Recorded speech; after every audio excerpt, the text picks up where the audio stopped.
أعوذ بالله من الشيطان الرجيم الحق من ربك فلا تكونن من الممترين ولكل وجهة هو موليها فاستبقوا الخيرات أينما تكونوا يأتي بكم الله جميعا إن الله على كل شيء قدير ومن حيث خرجت فول وجهك شطر المسجد الحرام وإنه للحق من ربك وما الله بغافل عما تعملون ومن حيث خرجت فول وجهك شطر المسجد الحرام وحيث ما كنتم فولوا وجوهكم شطره لئلا يكون للناس عليكم حجة إلا الذين ظلموا منهم فلا تخشوهم واخشوني ولأتم نعمتي عليكم ولعلكم تهتدون كما أرسلنا فيكم رسولا منكم يتلو عليكم آياتنا ويزكيكم ويعلمكم الكتاب والحكمة ويعلمكم ما لم تكونوا تعلمون فاذكروني أذكركم واشكروا لي ولا تكفرون.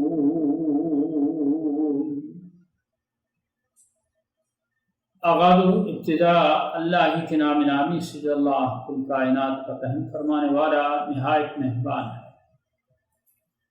فرمان باری تعالی ہے الحق من ربک، قبلہ کی تبدیلی کہ تمہارے رب کی طرف سے حق ہے.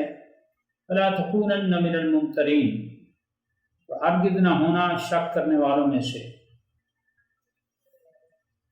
وَلِكُلٍّ وِجْهَةٌ هُوَ مُوَلِّيهَا فَاسْتَبِقُوا الْخَيْرَاتِ.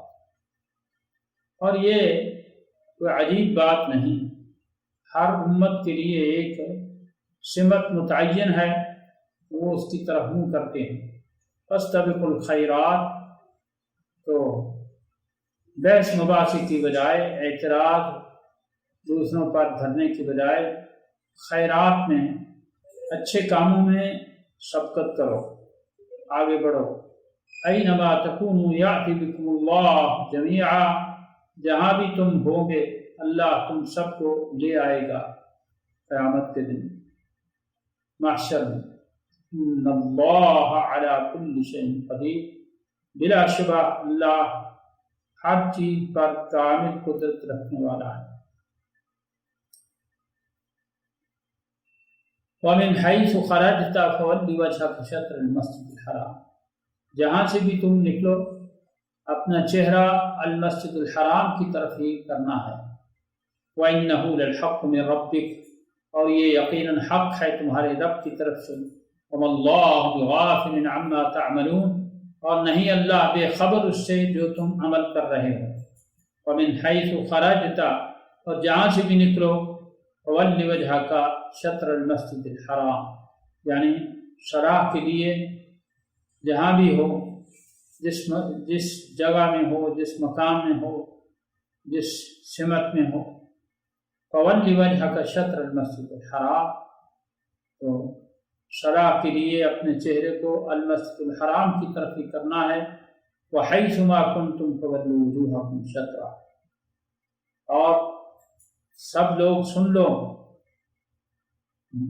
ایمان والو، جہاں بھی تم ہو اپنے چہروں کو اس کی طرف ہی المسجد الحرام کی طرف ہی پھیرنا ہے.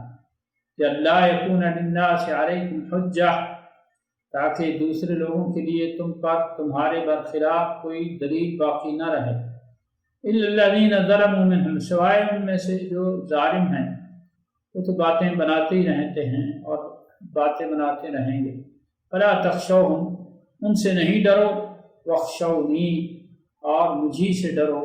وَلِأُتِمَّ نِعْمَتِي عَلَيْكُمْ، تاکہ میں اپنی نعمت تم پر پوری کروں.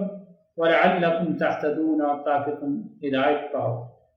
كَمَا أَرْسَلْنَا فِيكُمْ رَسُولًا مِّنْكُمْ، یہ تمہارا قبلہ افضل قرار دیا ہے جس طرح ہم نے تم میں افضل رسول مبعوث کیا تمہیں میں سے، یتلو علیکم آیاتنا، جو تم پر ہماری آیات کی تلاوت کرتا ہے، یزکیکم، اور تمہارا تزکیہ کرتا ہے، تمہیں پاک صاف کرتا ہے شرک و بدعات سے اور گندی عادات سے، وَيُعَلِّمُكُمُ الْكِتَابَ وَالْحِكْمَةَ، اور تمہیں تعلیم دیتا ہے کتاب و حکمت کی، یعنی کہ قرآن و سنت کی، وَيُعَلِّمُكُم مَّا لَمْ تَكُونُوا تَعْلَمُونَ، اور تمہیں سکھاتا ہے جو تم نہیں جانتے تھے، فَاذْكُرُونِي أَذْكُرْكُمْ، بس اس کا تقاضا یہ ہے کہ میرا ہی ذکر کرو ہمیشہ تو میں تمہیں یاد رکھوں گا،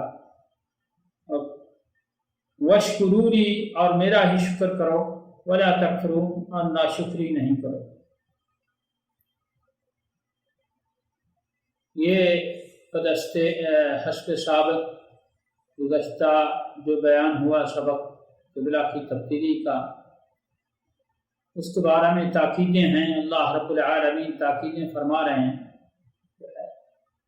کہ اب آئندہ تم نے ہمیشہ المسجد الحرام کعبۃ اللہ کی طرف ہی منہ کرنا ہے، کیونکہ یہ قبلہ کی تبدیلی کا معاملہ یہ تمہارے رب کی طرف سے حق ہے، اللہ کی مشیت اور ارادے سے ایسا ہوا ہے، اور اللہ بے خبر نہیں ہے تمہارے عملوں سے۔ پھر مزید تاکیدیں کی تاکہ کوئی تم پر آوازہ نہ اٹھا سکے، کوئی تمہارے خلاف بات نہ کر سکے آئندہ کہ یہ اچھا دین ہے، کبھی کدھر منہ کرتے ہیں کبھی کدھر منہ کرتے ہیں، یا اپنی مرضی کرتے ہیں۔ اس کی پابندی کرو قبلہ کی، یہ بہت بڑی علامت ہے اہل ایمان کی، اہل اسلام کی، اس لیے اس کی پابندی کرو۔ البتہ جو لوگ ضدی اور معاند قسم کے ہوتے ہیں، ظالم قسم کے ہوتے ہیں، وہ تو باتیں بناتے ہی رہتے ہیں، ان کی پرواہ نہیں کرو۔ فلا تخشوہم، ان سے نہیں ڈرو، واخشونی، اور مجھے سے ڈرو۔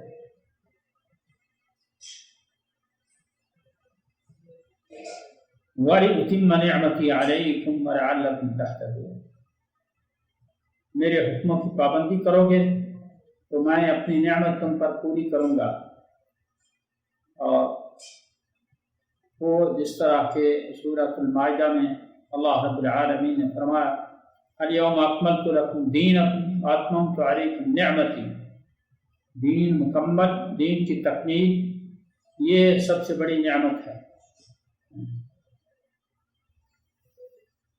فرمایا تمہارا قبلہ افضل قرار دیا ہے جس طرح کہ تم نے افضل رسول مبعوث کیا ہے، لیکن رسول منکم، تمہیں میں سے، یہ اللہ رب العالمین کی سنت چلی آئی ہے۔ اللہ رب العالمین فرماتے ہیں وما ارسلنا من رسول الا بلسان قوم، ہر قوم کے اندر ان کا ہم زبان نبی اور رسول مبعوث کیا۔ اسی طرح اللہ رب العالمین نے ان لوگوں کے اندر جو اپنے آپ کو دین ابراہیمی کے دعوے دار تھے اور بیت اللہ کے مجاور اور متولی ہونے پر فخر کرتے تھے، ان میں اللہ رب العالمین، وہ چونکہ عرب تھے، اللہ رب العالمین نے ان میں عربی رسول مبعوث کیا، بلکہ وہ لوگ امی تھے، ناخواندہ تھے، لکھنا پڑھنا نہیں جانتے تھے، اور نہ اس کا اہتمام کرتے تھے، کیونکہ اللہ رب العالمین ان کو حافظے بڑے عجیب عطا کیے تھے۔ لمبے لمبے قصیدے سن کے ایک بار یاد کر لیتے تھے۔ تو اللہ رب العالمین نے فرمایا کہ یہ بھی میرا انعام ہے کہ تم ہی میں سے رسول مبعوث کیا ہے، ناخواندہ امی رسول، تاکہ تمہاری سمجھوں کے مطابق تمہیں سمجھائے۔ یتلو علیکم آیاتنا، اور وہ ہماری آیات کی تلاوت سے تمہارا تزکیہ کرتا ہے۔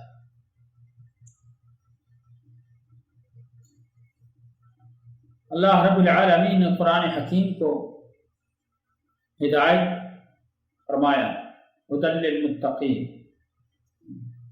رحمت اور نور بھی کہا ہے اس کو، رحمت بھی ہے ایمان والوں کے لیے اور نور ہے، نور ہدایت ہے۔ تو ہدایت اللہ کی کتاب سے مل سکتی ہے اور رسول اللہ صلی اللہ علیہ وآلہ وسلم کی سنت سے مل سکتی ہے۔ یعلمکم الکتاب والحکمہ ویعلمکم ما لم تکونوا۔ کیا معنی کہ ان کے علاوہ، قرآن و سنت کے علاوہ اگر کوئی کسی کی فقہ کو، سمجھ کو، سوجھ بوجھ کو اگر کوئی ہدایت سمجھتا ہے تو وہ غلطی پر ہے۔ اللہ رب العالمین نے قرآن حکیم کے بارے میں فرمایا کہ پہلی ساری کتابوں کی اصولوں کو اپنے اندر سموئے ہوئے ہے، وَمُهَيْمِنًا عَلَيْهِ، اور ان کا محافظ ہے۔ اور محمد الرسول اللہ صلی اللہ علیہ وسلم کے بارے میں اور قرآن کے بارے میں یہ بھی فرمایا مصدقا لما بین یدیہ، پہلی کتابوں کی تصدیق کرتا ہے اور پہلے نبیوں کی۔ کیوں کہ اللہ رب العالمین نے سب انبیاء علیہ السلام کو دین اسلام دے کر مبعوث کیا، اور سب انبیاء علیہ السلام نے دین اسلام کی ہی دعوت دی ہے۔ محمد رسول اللہ صلی اللہ علیہ وسلم کی بعثت کے ساتھ اللہ تعالی نے اس کو مکمل کر دیا قیامت تک کے لیے۔ اس میں کسی نہ کوئی کمی چھوڑی ہے جس کو مکمل کرنے کی کسی بعد والے کی کتاب سے اس کو مکمل کیا جائے، اور نہ اس میں کوئی اضافہ کیا جا سکتا ہے۔ اس لیے فرمایا فاذکرونی اذکرکم واشکروا لی ولا تکفرون۔ ان انعامات کا تقاضا کیا ہے کہ ذکر میرا ہی کرو، فاذکرونی میرا ہی ذکر کرو، یعنی ذکر چونکہ عبادت ہے اس لیے اذکار بھی اللہ رب العالمین کے اسماء الحسنہ اور اس کی صفات پر مشتمل جو ہوں، جو قرآن پاک میں بتائے ہیں اور رسول اللہ صلی اللہ علیہ وسلم نے بتائے ہیں۔ رسول اللہ صلی اللہ علیہ وسلم کو اللہ تعالیٰ نے اس قرآن حکیم کا مبین بنا کر مبعوث فرمایا، لِيُبَيِّنَ لِلنَّاسِ مَا نُزِّلَ إِلَيْهِمْ۔ تو رسول اللہ صلی اللہ علیہ وآلہ وسلم نے کوئی کمی نہیں چھوڑی، جو اذکار پسندیدہ تھے اللہ کے وہ بتا دیے۔ رسول اللہ صلی اللہ علیہ وسلم نے بتلایا کہ افضل الذکر لا الہ الا اللہ، افضل ذکر لا الہ الا اللہ۔ یہاں رسول اللہ صلی اللہ علیہ وسلم اتنا ہی بیان فرمایا، افضل الذکر لا الہ الا اللہ۔ اب اس کے اندر محمد رسول اللہ کا اضافہ کرنا یہ دین کے اندر اضافہ ہے۔ رسول اللہ صلی اللہ علیہ وسلم نے اپنے نام کا ذکر کرنے کا نہیں کہا۔ دوسرا حصہ کلمے کا اقرار ہے اور اس سے دین مکمل ہوتا ہے، لیکن ذکر چونکہ عبادت ہے عبادت ہر نبی نے یہی کہا کہ اللہ ہی کی عبادت کرا، اعبد اللہ، کہ اللہ ہی کی عبادت کرو، صرف اللہ وحدہ لا شریک کی عبادت، اور یہی معنی لا الہ الا اللہ کا۔ تو یہ ذکر بھی ہے، اقرار بھی ہے، تو کیونکہ افضل ذکر ہے اس لیے اس پر اکتفا کرنی چاہیے، لا الہ الا اللہ کا، یا لا الہ الا اللہ وحدہ لا شریک لہ، لہ الملک ولہ الحمد وہو علی کل شیء قدیر۔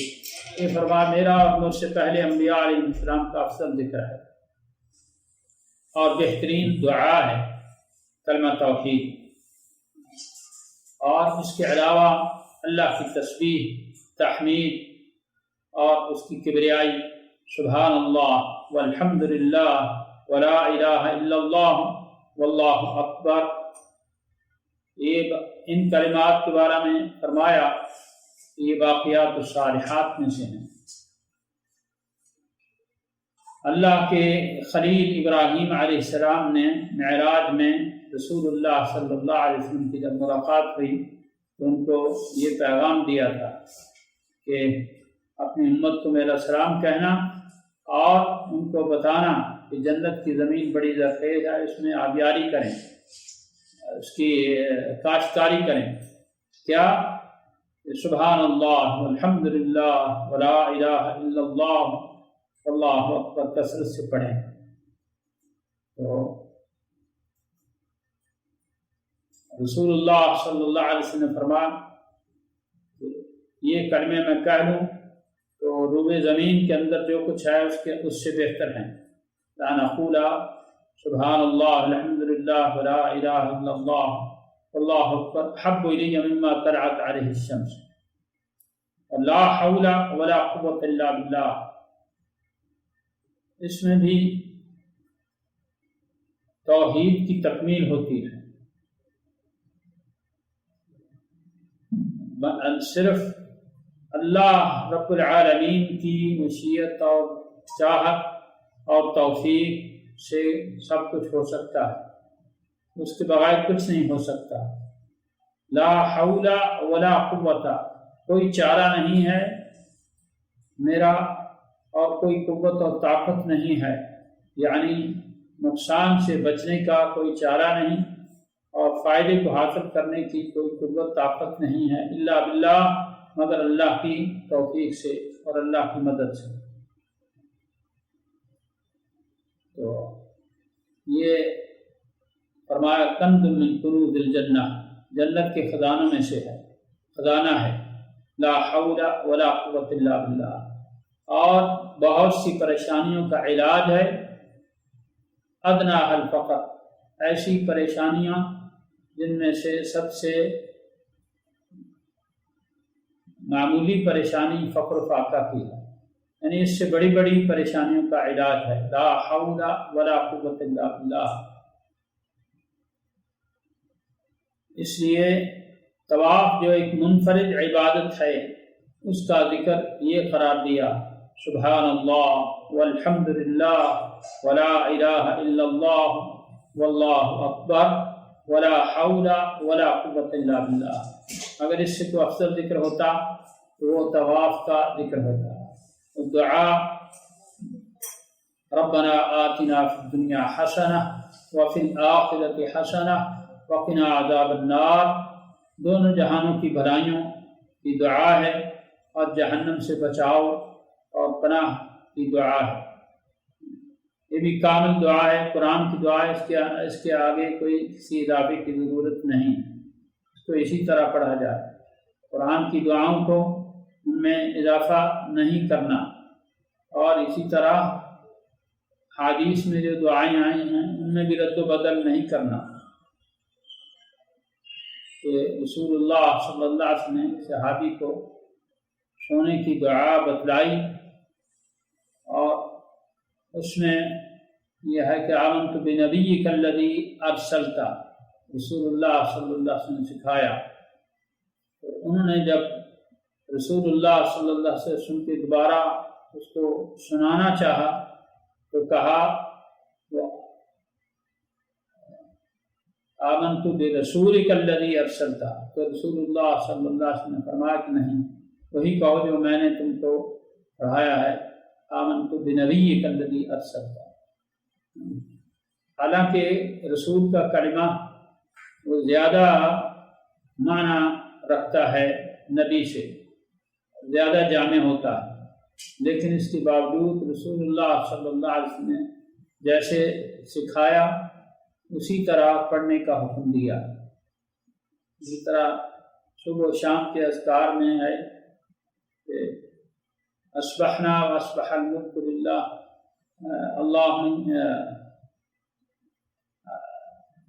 اصبحنا واصبح الملک للہ والحمد للہ لا الہ الا اللہ، اللہم بک اصبحنا وبک امسینا وبک نحیا وبک نموت والیک النشور۔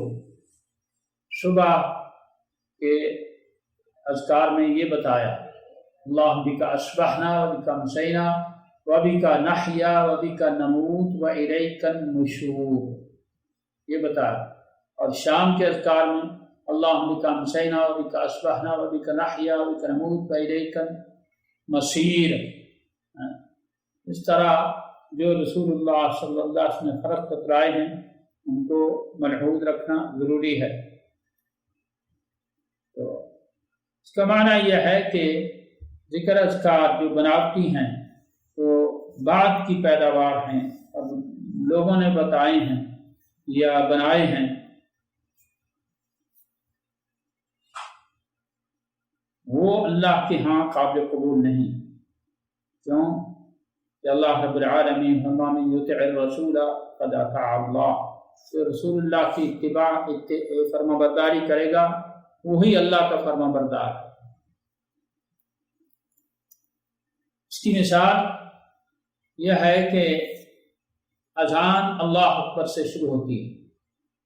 بسم اللہ الرحمن الرحیم کی بڑی فضیلت ہے، بڑی شان ہے، لیکن رسول اللہ صلی اللہ علیہ وسلم نے جس اذان اور اقامت کو مشروع قرار دیا وہ اللہ اکبر سے شروع ہو کے لا الہ الا اللہ پہ ختم ہوتی ہے۔ اب شروع میں اضافہ جو ہے وہ بھی روا نہیں ہے، اذان کو اللہ اکبر سے شروع کرنا ہے۔ بسم اللہ الرحمن الرحیم بڑی فضیلت ہے اس کی، لیکن اذان کو بسم اللہ الرحمن الرحیم سے شروع نہیں کرنا، اللہ اکبر سے شروع کرنا۔ اسی طرح اذان اقامت کی انتہا اور اختتام لا الہ الا اللہ کے۔ آج تک کسی فقیہ کو یہ نہیں سوجا کہ اس نے کسی کتاب فقیہ نے لکھا ہو کہ لا الہ الا اللہ محمد رسول اللہ اگر اخیر میں اذان اقامت اس پر ختم کی جائے تو یہ بہتر ہے۔ یہ ابھی تک جہاں تک میرا علم ہے کسی فقہ کی کتاب میں یہ نہیں آیا، لا الہ الا اللہ پر ہی اذان اقامت کا اختتام ہے۔ کیوں کہ اذان اقامت اسلام کے شعائر میں سے ہیں اور عبادات میں سے ہیں، تو وہ اسی طرح چل رہی ہیں اور اسی طرح چلنی چاہیے۔ اسی طرح رسول اللہ صلی اللہ علیہ وآلہ وسلم اپنی قرات کو الحمدللہ رب العالمین سے شروع کرتے ہیں۔ اس طرح بخاری اور مسلم کی صحیح احادیث ہیں انس رضی اللہ عنہ کہ میں نے رسول اللہ صلی اللہ علیہ وسلم کی ابتدا میں بھی نماز پڑھی اور ابو بکر صدیق اور عمر فاروق رضی اللہ عنہ کی ابتدا میں بھی، عثمان رضی اللہ عنہ، سب قرات الحمدللہ رب العالمین سے شروع کرتے تھے۔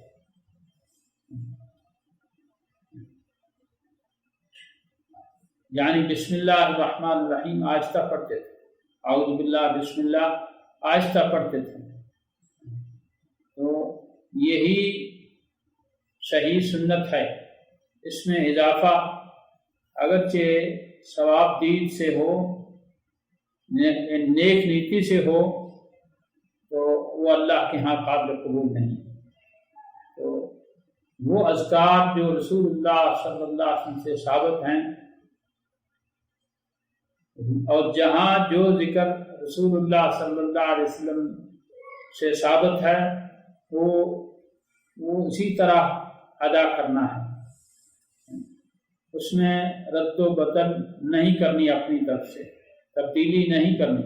اس طرح مثال دی کہ نبی کی بجائے رسول کا کلمہ نہیں استعمال کرنا کار میں۔ لوگوں نے جو بہت سے دعائیں بنا رکھی ہیں، لمبی لمبی دعائیں، گنج العرش ایک ہمارے بر صغیر میں جو ہے پنسوروں میں لکھی جاتی ہے، وہ معنی ہی اس کا نام ہی جو ہے وہ مشکل ہے، عربی نہیں ہے۔ گنج فارسی کا یا اردو کا لفظ ہے، اور العرش جو ہے عربی کا لفظ ہے۔ اگر وہ رسول اللہ صلی اللہ علیہ وسلم سے ثابت ہوتی تو کنز العرش اس کا نام ہونا چاہیے تھا، لیکن چونکہ وہ رسول اللہ صلی اللہ علیہ وسلم سے ثابت نہیں ہے، اس لیے اس کا نام ہی بتا رہا ہے کہ یہ بدعت ہے۔ اسی طرح بہت سے لوگوں نے درود بنائے ہوئے ہیں، کسی نے درود تاج بنایا، کسی نے درود لکھی بنایا، کسی نے درود ہزارہ بنایا۔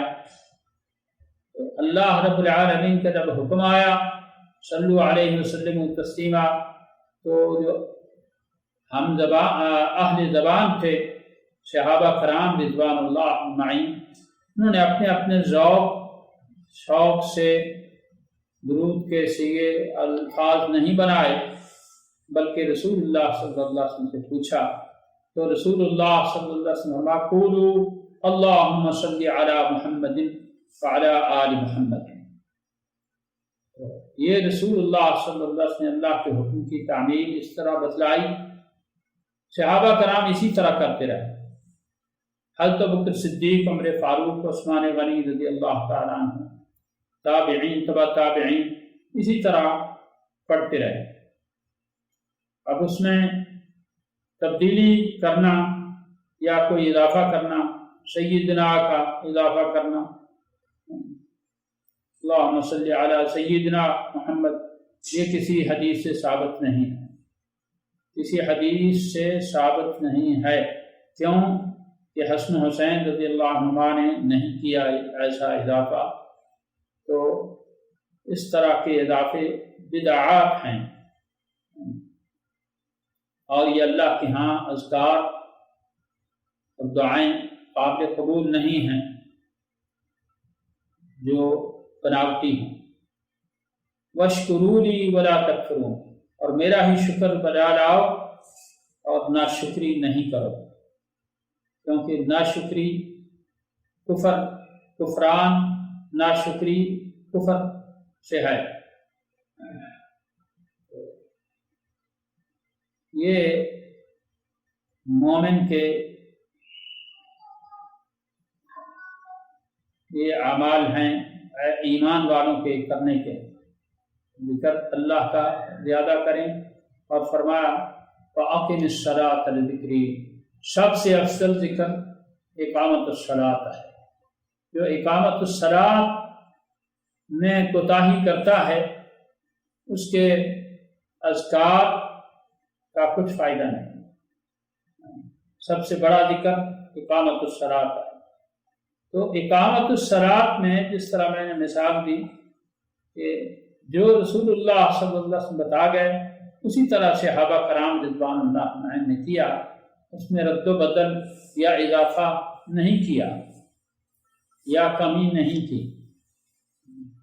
اذان اقامت جو ہے اس کی تعداد، کلموں کی تعداد حدیث میں آئی کہ بلال رضی اللہ عنہ کو جو اذان سکھائی گئی،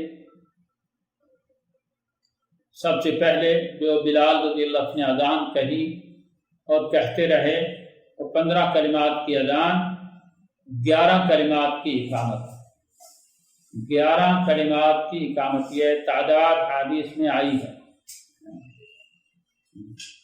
اور انس رضی اللہ کی حدیث ہے، میرا بلال ان یشفع الاذان یوتر الاقامہ، بلال رضی اللہ عنہ کو یہ حکم ہوا کہ اذان کے کلمات ساری 2 مرتبہ کہیں، یعنی اشہد ان لا الہ الا اللہ، اشہد ان لا الہ الا اللہ۔ یہ اسی طرح اللہ اکبر کے 4 کلمے، لیکن سنت طریقہ یہ ہے کہ اللہ اکبر اللہ اکبر، اللہ اکبر اللہ اکبر، یعنی ان کو ملا کے کہا جائے۔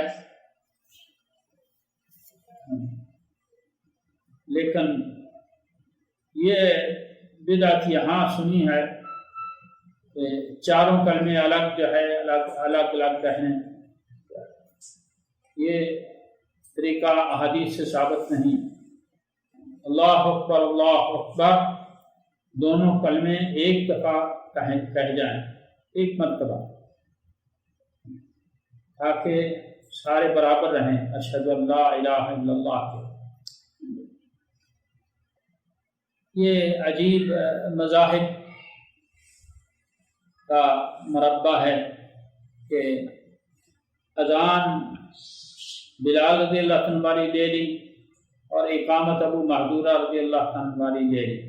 ابو محذورہ رضی اللہ عنہ کو رسول اللہ صلی اللہ علیہ وسلم 19 کلمہ کی اذان سکھائی، اس کے ساتھ 17 کلمات کی اقامت ہے، لیکن 15 کلمات کی اذان کے ساتھ 11 کلمات کی اقامت، یہ حدیث میں تعداد آئی ہے۔ اس کی مخالفت یہ دین کے اندر اضافہ ہے، دین کے اندر اضافہ ہے کہ اذان سے لمبی اقامت، یہ کسی حدیث سے ثابت نہیں۔ تو اذکار میں جب کمی بیشی یا کوئی تبدیلی یا کوئی کمی بیشی کا جواز نہیں ہے تو پھر اذان اقامت میں اضافے کا کیا جواز ہے؟ وہ بھی نہیں ہونا چاہیے۔ ایک وکیل مذہب لکھتا ہے کتاب میں کہ اذان کا ذکر کر کے کہ آج تک حرمین کی فضاؤں میں یہی اذان گونج رہی ہے، لیکن اقامت بھی تو لاؤڈ اسپیکر نہیں ہوتی ہے، وہ حرمین کی فضاؤں والی اقامت جو ہے اس سے کان بہرے ہو گئے اور اس کو چھپانے کی کوشش کی، اور وہاں دوسری اقامت جو ہے وہ محذورہ رضی اللہ عنہ کی، اس کا ذکر کیا۔ اس طرح کی خیانتیں مذہب کے لیے، یہ اللہ رب العالمین کے ہاں اس کا کیا جواب ہوگا؟ اللہ رب العالمین نے تو دین مکمل کر دیا۔ ابو بکر صدیق رضی اللہ عنہ اور عمر فاروق اور عثمان رضی اللہ عنہ، علی رضی اللہ عنہ نے اس میں کمی بیشی نہیں کی، لیکن یہ بعد کے مذاہب نے اتنے اضافے کر دیے اور کمیاں کر دی۔ یہ سب ساری بدعات ہیں جن سے رسول اللہ صلی اللہ علیہ وسلم بیشتر خطبات میں آگاہ کیا کرتے تھے۔ شر الامور محدثاتها، سب سے بدترین کام، یعنی اللہ کی جتنی نافرمانیاں ہیں ان سب میں سے بڑی نافرمانی محدثات ہیں، یعنی دین کے اندر جن کاموں کا اضافہ کیا جائے دین کے نام سے اور ان کو کار ثواب سمجھا جائے، یہ سب سے بہت بدترین کام ہے۔ تو کہ اذکار جو رسول اللہ صلی اللہ علیہ وسلم نے بتلائے ہیں اسی طرح ان کو پڑھنا چاہیے دوران سرا، اور اس کے علاوہ بھی جو رسول اللہ صلی اللہ علیہ وسلم نے بتلائے ہیں اسی طرح، اس طرح مثال ذکر ہو چکی ہے۔ تو ایسے اذکار جو رسول اللہ صلی اللہ علیہ وسلم سے ثابت ہیں، ان اذکار کا صلہ اور بدلہ یہ ہے کہ اللہ فرماتے ہیں اذکرکم، میں تمہیں یاد رکھوں گا، یعنی تمہیں فراموش نہیں کروں گا۔ جو لوگ اللہ کو بھول جاتے ہیں اللہ ان کو اپنا آپ بلا دیتا ہے، نسوا اللہ فانساہم انفسہم، جو لوگ اللہ کو بھول جاتے ہیں اللہ تعالیٰ ان کو اپنا آپ بلا دیتا ہے۔ یہی سبب ہے کہ جو لوگ مسنون اذکار نہیں کرتے وہ مشکلات میں رہتے ہیں اور پریشان رہتے ہیں، ان کی زندگیاں پریشانیوں کا گھر بنی رہتی ہیں، کیونکہ سب سے بڑا ذکر اقامت الصلاح ہے، اس کے بغیر کسی ذکر کی کوئی فضیلت نہیں۔ اگر اقامت الصلاح نہیں، اقامت الصلاح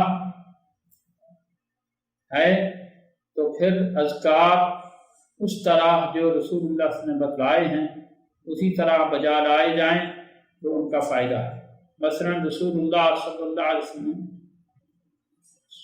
فرض صلوات کے بعد 33 مرتبہ سبحان اللہ، 33 مرتبہ الحمدللہ، 34 مرتبہ اللہ اکبر پڑھنے کا اور سوتے وقت، یہ رسول اللہ صلی اللہ علیہ وسلم نے بتلائے۔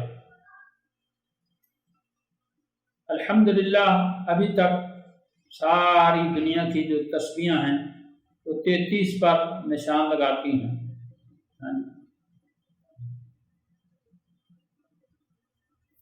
کسی فقیہ نے یہ نہیں لکھا کہ 33 کی بجائے 40 مرتبہ پڑھ لیا جائے تو زیادہ بہتر ہوگا، یہ کسی نے نہیں لکھا آج تک۔ یہ بہت بڑی مثال ہے کہ فرض نماز کے بعد کے اذکار میں رسول اللہ صلی اللہ علیہ وسلم نے 33 مرتبہ سبحان اللہ پڑھنا بتایا ہے۔ جان بوجھ کے اس میں اضافہ کرنا جو ہے وہ اس عمل کو ضائع کر دے گا، باطل کر دے گا اگر اس میں اضافہ کیا جائے گا۔ اگرچہ اضافہ نیک نیتی سے کر رہا ہے تو مجھے زیادہ ثواب ہو، لیکن یہ رسول اللہ صلی اللہ علیہ وسلم اور صحابہ کرام رضوان اللہ اجمعین سے زیادہ ثواب کمانے والا بن رہا ہے۔ اللہ رب العالمین ہمارا تقدم بین ید اللہ و رسول، اللہ اور اس کے رسول سے آگے نہیں بڑھو، یہ آگے بڑھنے کی کوشش کر رہے ہیں۔ تو 33 مرتبہ رسول اللہ صلی اللہ علیہ وسلم نے گنتی 33 مرتبہ کرنی چاہیے۔ تو حالانکہ قرآن پاک میں ہے اذکر اللہ ذکرا کثیرا، اللہ کا ذکر کثرت سے کرو، تو اس موقع پر جو رسول اللہ صلی اللہ علیہ وسلم تعداد کی پابندی کرنی ضروری ہے، اس کے علاوہ جو اذکار کیے جائیں گے ان میں کیا ہے وہ اضافہ ہو سکتا ہے، لیکن جہاں جو عمل رسول اللہ صلی اللہ علیہ وسلم سے ثابت ہے اس وقت وہی عمل افضل ہے اور اسی کی فضیلت ہے اور اسی میں قبولیت ہے۔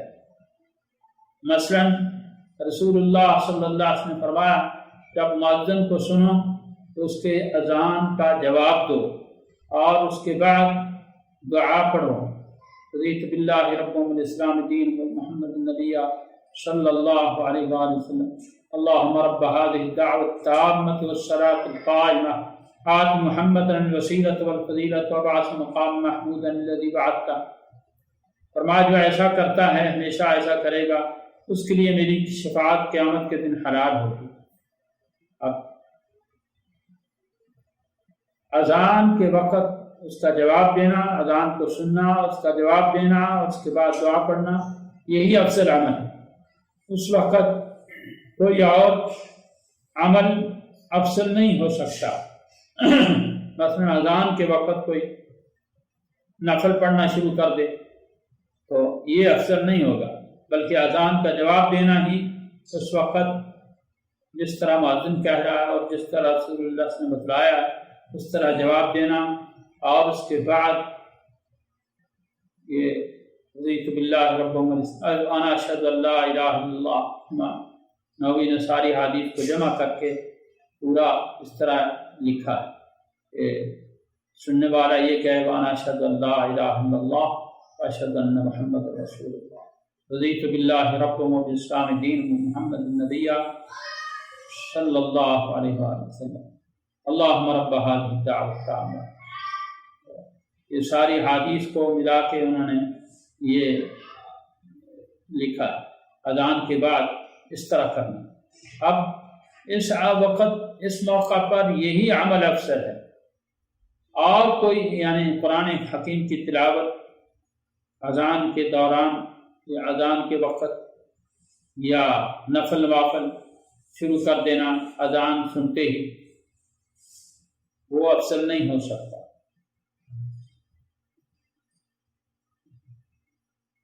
جس طرح کہ رسول اللہ صلی اللہ علیہ وسلم نے وہ دعا سونے کی سکھائی اور اس میں اضافے سے تبدیلی سے منع کیا. تو بیت الخلاء میں داخل ہونے سے پہلے رسول اللہ صلی اللہ علیہ وسلم سے جو ثابت ہے اللہم انی اعوذ بک من الخبث والخبائث، اس وقت وہی ذکر افضل ہے، وہی ذکر افضل ہے اور اس کا ہی ثواب ہے. اگر کوئی اور کوئی ذکر اذکار پڑھے اس سے پہلے تو وہ قابل قبول نہیں ہے.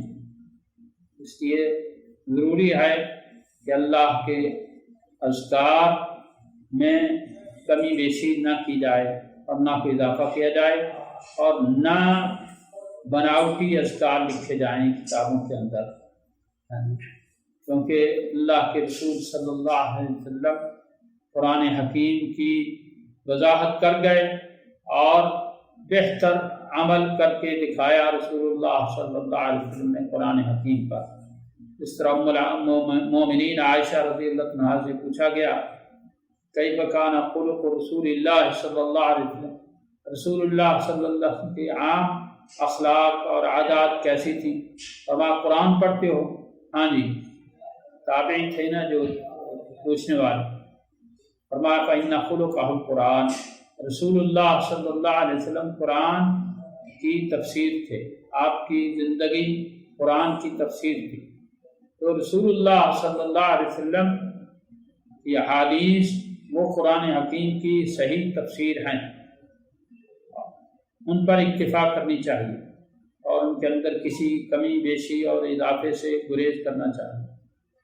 واشکرونی ولا تکفرون، اللہ رب العالمین فرماتے ہیں میرا ہی شکر بجا لاؤ اور نہ شکری نہ کرو. تو سب سے افضل شکر فرمایا الحمدللہ. الحمدللہ کا کلمہ راس شکر ہے. لم یشکر اللہ عبد لم یحمد اللہ، جو بندہ الحمدللہ نہیں کہتا نہیں پڑھتا وہ اللہ کا شکر گزار نہیں ہے. تو ذکر اور شکر پر رسول اللہ صلی اللہ علیہ وسلم جس طرح عمل کر کے دکھایا اسی طرح کرنا ہے، وہی اللہ کے ہاں قابل قبول ہے. اللہم اعنا علی ذکرک وشکرک وحسن عبادتک. اللہم آمین. سبحان ربک رب العزۃ عما یصفون وسلام علی المرسلین والحمد للہ رب العالمین. السلام علیکم ورحمۃ اللہ وبرکاتہ. مکتب دفتر جالیات دعوہ والارشاد مکہ مکرمہ محلہ المعابدہ کی طرف سے یہ اسباب پیش کیے جا رہے ہیں. اللہ رب العالمین کہنے والے کو اور سننے والوں کو سب کو عمل کی توفیق عطا فرمائے. اللہم آمین. وصلی اللہ علیہ وسلم.